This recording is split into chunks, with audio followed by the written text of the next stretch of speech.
Hello and welcome to www.luxurytolast.com. Today we're talking about developing a watch collection. And I've basically put this video together because I've seen some of the basic videos and basic articles on the internet about watch collecting, and basically they're fucked. They're really fucked advice.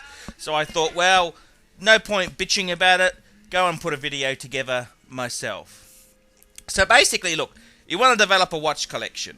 Okay, so where do you start and what do you do? Well, firstly, I think you've got to look at things and say, what do you like? Now, a lot of people who are starting off watch collecting, they'd have some pretty fucked choices. You might have Tag Heuers in the collection. You might have the watch you got when you graduated from high school and some sort of shit no-name Swiss piece of crap that your parents thought was passable as a gift. So you really got to look at things and say, what do you like? And what I mean by that is, do you like sports watches? Do you like a particular brand like Rolex or Omega? Do you like certain functions? Do you like complicated watches? What do you like? You got to work that out. Then you've got to look at what brands do you like. And the reason I say that is, it's because a lot of people, when you get involved in the forums and that there, you tend to get really, you read all this shit that people post, and you really want to buy more and more of that brand. So you've got to say to yourself, do you want to be a single brand collector, or do you want to have a couple brands? And that's an interesting thing to consider. You've got to really say, yes, I want to be a single brand collector, for example Rolex, and then you collect your variations, or you want to say, no, I collect certain types of watches, and I'm having more than just Rolex. The other thing you've got to do is, I always believe myself there, you're really much better off to have fewer pieces but higher quality pieces. It's the quantity versus quality debate. And in my collection itself there, I mean, I could have 100 pieces for the same amount of money that I've spent in my collection. But you're better off, in my opinion, this is just my fucking opinion, you're better off to have better pieces than shit pieces but more of them. The other thing you might want to consider is the theme. Sports, Holy Trinity for example, or chronographs, or diving watches, or GMT type function watches, or watches that are famous because they were used in movies, things like that there. So you want to develop, what do you really like? And I think for most collectors, they basically start off, they've got a desire to have a watch, so they buy one. This is a watch that they want. And then they think, well, hang on a tick, I might like a second one and a third one. Before you know it, you're developing a collection. So let's have a look at some different types of watches that I think every collection should have. So firstly, let's have a look. What would I recommend people have in their collection? Well, I think every collection must have a dress watch. Now, whether you're a barrister or whether you're a cleaner, you've got occasions where you're attending a wedding, a funeral, a job interview. You need a dress watch. You always need something smart to go out. I don't care who the fuck you are, everybody needs one dress watch. And a dress watch is not necessarily an everyday use type watch. It's a watch you might only use once or twice a month, but it's there. You need to have a dress watch in your collection. And a dress watch typically is a very discreet, elegant type of watch, often on a leather strap, often made of a precious metal, often having a very simple dial, so no chronograph type functions or timing sort of thing, just very simple, elegant. The thing about a dress watch, if we go back in history, most dress watches were thin, ultra thin. So thinking thin, discreet, that's what we're thinking with dress watches. The other type of watches that are great to collect are sports watches. So sports watches, you might say, well, I want to collect chronographs. Chronographs, for dumb fuckers, chronograph is when you've got a stopwatch in the watch. So like Omega Speedmaster, Rolex Daytona, Breitling Navitimer. That's a chronograph, so it's a timing mechanism in the watch there itself. So chronographs are a great watch.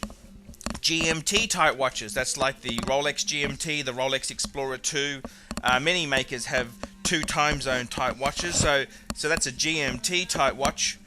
Then you've got your diving watches. Well, you've got your Submariners, you've got your Sea Dwellers, your Deep Sea. Every brand seems to be going into these diving watches. Very, very popular. Breitling's got a Super Ocean. Omega had the Pro Prof, the Seamaster. Many, many great watches there. I will say, just because a watch has a diving name on it, e.g. Omega Seamaster, doesn't necessarily mean the fucker is waterproof. Some Seamasters were a dress watch, so just be a bit careful there. It ain't all what it says. And another type of great sports watch is the general sports watch. And what I mean by that is that's just a very discreet, elegant sort of watch. Explorer 1, Rolex Explorer 1. And it didn't have any chronograph functions, any timing mechanism. It was just a high quality watch in a robust case, a waterproof case. And it's a general sports type watch. So that's the sports watches. Another type of watch to collect is the work watch. What's a work watch? Well, a work watch is different to a dress watch because a dress watch may not necessarily be... you shouldn't really use a dress watch for every day. Now, let me clarify that. It's a bit tricky. A work watch is like a Rolex Datejust. So it's not necessarily a dress watch, although it can be more formal than a sports watch, and you can wear it with a suit. However, it's waterproof and it's long-lasting. Whereas a dress watch, like for example, say we look at an Audemars Piguet, ultra-thin, it's actually got no waterproofing whatsoever. It's very thin and delicate, and it's made of 18 karat gold. So that type of watch you wouldn't want to use every day as a work watch. Whereas a work watch could be like a steel Datejust. Classy, classic, but not what I would call top echelon dress watch. I think every collection needs a casual or a lounge watch. So what's a casual or a lounge watch? Well, they're watches like a Cartier Panther. That's a great casual, semi-sports, semi-work sort of watch, casual lounge watch. So the Cartier Santos could go into that. So that's your casual, your upmarket casual sort of watch. Every collection should have a Holy Grail piece. You know, Holy Grail piece, obviously, you'd usually add later on, because the Holy Grail's a watch you've craved for so long, and eventually you buy it. So in my case, I've got a Patek 5107 in white gold. That's the Calatrava, and that if you look at my categories of watches that I recommend people should have, the Holy Grail type watch itself also falls into a couple of genres. It's a great dress watch. Patek Philippe, fuck me dead, doesn't get any better than that for a dress watch. It's also a great work watch. I've used that watch for many job interviews, and you can use it as a work watch because it's discreet. It doesn't scream, I'm a $30,000 fucking watch. It's just a very discreet piece. So that's my Holy Grail piece. I think every collection also should have one vintage piece. Just a beautiful vintage piece. Now when I say vintage piece, look, don't get a piece of shit that your grandfather gave you. That's just a fucking no-name piece of crap. You've really got to get like a Trinity member, AP, VC, PP, JLC. Get something fucking classy. There's a lot of good vintage watches. Very good value. Very good value. You've got to have a quality vintage piece. I also believe every watch collection should have a quartz timer. Now, what the fuck do I mean by that? I think every collection should have one quartz watch in it, and you use that watch as a barometer to measure accurate time. Quartz, of course, is the most accurate movement, so that's a watch you can use to set all your watches with. So I am a great fan of having one quartz watch in your collection there. In my case, I've got a Cartier Panther. The Panther was only ever available in quartz, and I use that to regulate all my other pieces to set the time. So that's a great great piece to have one quartz in your collection. And so now, as you can have a look at my collection here, we've got a lot of pieces that go into a couple categories. So let's have a look. In my case, the dress watches, I've got an Audemars Piguet Ultra Thin. I've got a Vacheron Constantin piece. Now, the Vacheron Constantin and the Audemars, they could also go into my vintage piece category. So there you go. They could also go into the Holy Grail piece. They're a luxury brand there. I've also got sports watches. I've got Speedmaster, Man on the Moon. I've got Explorer 2. That's my sports watch area. Work watches. Well, I've got a couple work watches. I have got I got an Audemars Piguet Royal Oak.